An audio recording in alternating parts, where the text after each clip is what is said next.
Et on a décidé de faire un rassemblement des associations du Sud-Ouest pour porter un certain nombre de doléances que nous traînons malheureusement depuis longtemps.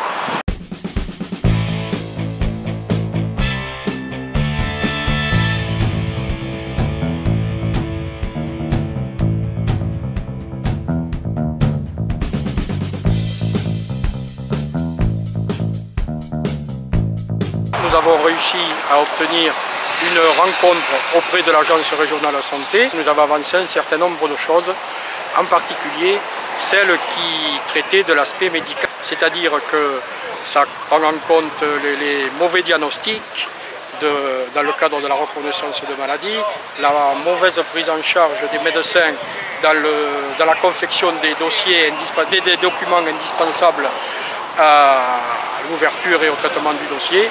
Et on a également abordé, bien évidemment, un point qui est très important, ce que nous on appelle la deuxième couche de contamination liée aux problèmes environnementaux et aux opérations de désamiantage.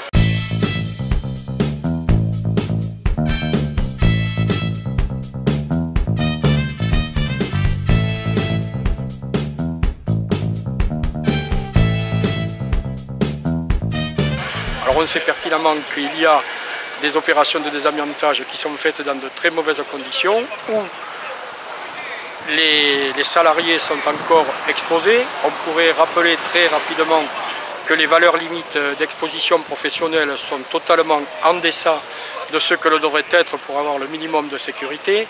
On sait pertinemment qu'il a été affirmé d'une manière avérée au niveau de l'ANSES que les fibres longues que l'on mesure aujourd'hui, et les fibres courtes qui n'étaient pas prises en compte, c'est-à-dire les fibres inférieures à 5 microns, se sont avérées autant cancérigènes que celles mesurées actuellement. Donc ça veut dire que ça nous laisse présager d'un avenir inquiétant.